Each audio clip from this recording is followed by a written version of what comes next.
شروع اللہ کا نام لے کر جو بڑا مہربان نہایت رحم والا ہے۔ وہ قادر مطلق جو ہر خامی سے پاک ہے، ایک رات اپنے بندے کو مسجد حرام یعنی خانہ کعبہ سے مسجد اقصی یعنی بیت المقدس تک، جس کے چاروں طرف ہم نے برکتیں رکھی ہیں، لے گیا تاکہ ہم اسے اپنی قدرت کی نشانیاں دکھائیں۔ بے شک وہ سننے والا ہے، دیکھنے والا ہے۔ اور ہم نے موسیٰ کو کتاب عنایت کی تھی اور اس کو بنی اسرائیل کے لیے رہنما مقرر کیا تھا کہ میرے سوا کسی کو کارساز نہ ٹھہرانا۔ اے ان لوگوں کی اولاد جن کو ہم نے نوح کے ساتھ کشتی میں سوار کیا تھا، بے شک نوح ہمارے شکر گزار بندے تھے۔ اور ہم نے کتاب میں بنی اسرائیل سے کہہ دیا تھا کہ تم زمین میں 2 دفعہ فساد مچاؤ گے اور بڑی سرکشی کرو گے۔ پس جب پہلے وعدے کا وقت آیا تو ہم نے اپنے سخت لڑائی لڑنے والے بندے تم پر مسلط کر دیے، اور وہ شہروں کے اندر پھیل گئے اور وہ وعدہ پورا ہو کر رہا۔ پھر ہم نے دوسری بار تم کو ان پر غلبہ دیا اور مال اور بیٹوں سے تمہاری مدد کی اور تم کو جماعت کثیر بنا دیا۔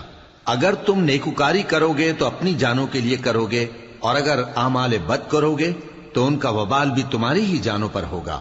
پھر جب دوسرے وعدے کا وقت آیا تو ہم نے پھر اپنے بندے بھیجے تاکہ تمہارے چہروں کو بگاڑ دیں، اور جس طرح پہلی دفعہ مسجد بیت المقدس میں داخل ہو گئے تھے اسی طرح پھر اس میں داخل ہو جائیں، اور جس چیز پر غلبہ پائیں اسے تباہ کر دیں۔ امید ہے کہ تمہارا پروردگار تم پر رحم کرے، اور اگر تم پھر وہی حرکتیں کرو گے تو ہم بھی وہی پہلا سلوک کریں گے، اور ہم نے جہنم کو کافروں کے لیے قید خانہ بنا رکھا ہے۔